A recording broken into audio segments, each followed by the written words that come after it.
1970년 12월 울산 울주군의 천전리 계곡에서 거대한 각석이 발견됐다. 국보 제147호인 울주 천전리 각석. 그것은 국내에서 처음으로 발견된 선사시대 암각화였다. 이것을 기점으로 해서 말하면 처음으로 암각화라는 그런 분야가 개척되는 겁니다. 그것만이 아니었다. 원명과 추명으로 이루어진 300여 자의 명문은 고대 신라의 비밀을 풀어줄 중요한 단서로서 학계의 주목을 받았다. 천전리 서석의 원명과 추명은 6세기 전반 신라 사회의 다양한 모습을 우리에게 직접 알려주는 아주 귀중한 자료라고 할 수 있습니다. 고대 신라의 비밀을 간직한 명문. 그런데 그 내용의 주인공은 놀랍게도 누이를 사랑한 신라의 왕자였다.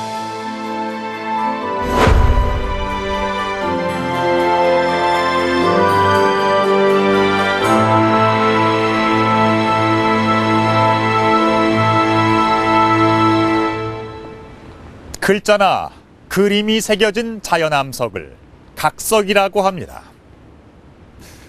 그동안 국내에선 선사시대의 암각화나 각종 비석 같은 수많은 각석들이 발굴되어 왔는데요. 그 중에서도 이곳 울주 천전리 각석은 대단히 특별한 의미를 갖고 있습니다. 무엇보다도 국내 최초로 발견된 암각화라는 점에서 그 가치를 인정받고 있는 것이죠. 그리고 그 내용면에 있어서도 다른 각석들과는 차별화됩니다. 보통 대부분의 각석이 그림만 혹은 글씨만 새겨져 있는데 반해서 이 천전리 각석은 청동기 시대의 그림과 신라 시대 것으로 추정되는 다양한 명문들이 새겨져 있기 때문입니다. 게다가 곳곳에 새겨져 있는 명문들은 그림과는 달리 보다 직접적이고 구체적인 정보를 담고 있기 때문에 중요한 역사적 자료가 됩니다. 한데 이 명문을 연구하던 학자들은 그 안에서 대단히 놀라운 사실을 발견하게 됩니다. 그것은 자신의 누이를 사랑한 신라시대 한 남성의 이야기였습니다. 자, 과연 그 안엔 어떤 사연이 숨겨져 있는 걸까요? 지금부터 그 비밀을 하나하나 풀어보겠습니다. 1970년 12월 24일 울산 울주군 일대의 불교 유적을 조사하던 동국대학교 문명대 교수팀은 태화강 상류의 계곡에서 무언가 잔뜩 새겨져 있는 거대한 바위를 발견하게 된다. 이 40년 전에 여기에 왔을 때는 이게 이끼가 꽉 끼어가 있었고 또 흙탕물이 여기에 줄줄줄 이렇게 흘러내려서 이것을 보니까 무엇인지 구별이 확실히 안 됐습니다. 예, 가령 이런 것은 대개 아마 그 겹동건물이겠구나 이런 정도로 확인할 수 있는 그러한 것에 불과했습니다. 이끼와 흙탕물을 걷어내고 드러난 것은 청동기 시대에 새겨진 암각화였다.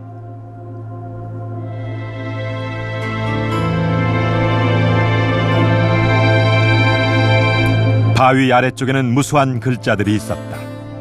마치 낙서처럼 보이는 이 글자들은 놀랍게도 고대 신라인들이 새긴 명문이었다. 그 중에서도 특히 주목을 받은 것은 두 편의 글로 이루어진 300여 자의 명문이다.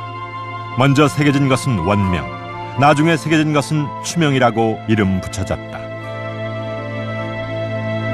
이 아래쪽에 있는 새긴 그림들은 글자와 그림들이 많이 새겨져 있는데 이 신라 시대의 그 역사를 연구하는데도 없어서는 또 안 되는 그러한 귀중한 자료가 되고 있습니다. 그래서 이것은 정말 귀중한 역사책에는 없는 그런 자료겠구나 이렇게 해서 굉장히 흥분이 됐었죠. 국내에서 처음 발견된 암각화이자 청동기 시대와 신라 시대의 기록이 공존하는 유일한 유적. 그것이 바로 울주 천전리 각석이었다. 각석의 크기는 높이 2.7m, 폭 9.5m로 편평한 바위가 땅을 굽어보듯이 비스듬하게 기울어져 있는 형태다. 각석의 상단부는 청동기 시대 사람들이 새긴 것으로 추정되는 그림과 기하학적인 문양들로 가득 차 있다.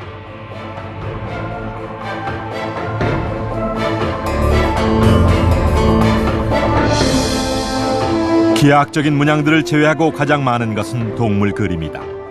특이한 것은 대부분의 동물이 암수 한 쌍을 이루며 서로 마주보고 있다는 점이다.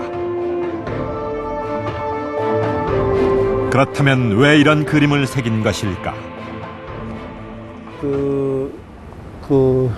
동심원 문양, 또 그 다이아몬드 문양, 이와 같은 문양들이 많이 있는데, 대개 이런 문양들은 그 성을 상징합니다. 이른바 자손의 번성을 상징하고 있습니다. 그래서 뿐만 아니고 그 부족의 번영을 번영하라고 하는 그런 뜻을 가지고 있습니다. 또 동물 문양 같은 것은 그 당시에 동물의 그 암수가 쌍을 이루는 또 마주보고 있는 그런 상들이기 때문에 역시 번영을 뜻합니다. 각석의 하단부에는 청동기 시대 암각화보다 비교적 사실적이고 세련된 그림들이 새겨져 있다.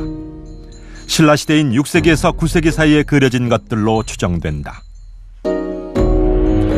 천전리 각석이 역사적 자료로서 더욱 중요하게 평가되는 이유는 선사시대의 그림과 신라시대의 기록이 공존하고 있기 때문이다.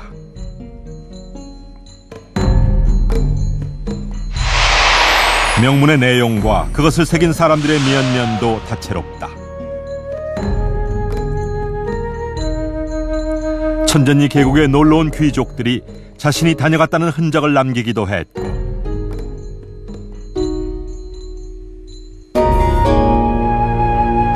불공을 들이러 온 승려들의 기록도 보인다.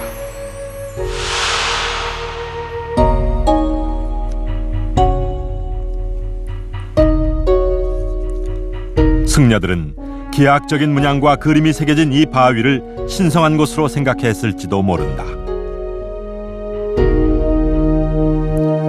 다양한 명문들 가운데 수적으로 가장 큰 비중을 차지하고 있는 것이 바로 신라 화랑들의 기록이다.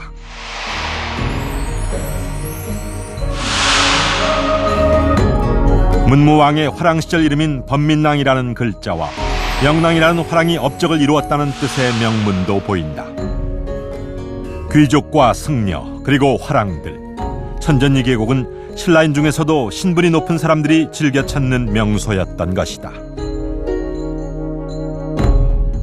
그래서 거기에 보면 이제 화랑의 이름이 많이 등장하는 것도 신라 왕실의 핵심 세력 중의 그 일부 사람들이 왔다 갔다라고 하는 이야기들이 경주에 돌아와 가지고 왕성에 이래 퍼지게 되니까 다음에 이제 여름이라거나 또 놀러 오는 유원지처럼 이래서 점차 왔다 갔다 하면서 그 지역이 신성시되고 또 화랑이 특히 수련하러 다니는 거점 지역 중에 하나로 기능했다 이렇게 생각이 됩니다.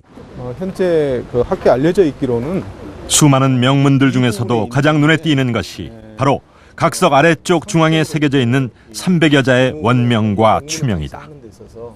조금 공색해지는 면이 있는 거죠. 그래서 여기 이제 원명과 추명이라 해가지고요, 525년과 539년에 각기 새겨진 명문이 이어져 있습니다. 그 중에서 이쪽 부분이 이제 원명이라고 하는 앞서 새겨진 부분이고요, 이쪽이 뒤에 새겨진 추명이라고 하는 부분입니다. 원명과 추명이 새겨진 시기는 다르지만 그 내용에 등장하는 인물과 이야기는 하나로 이어져 있다.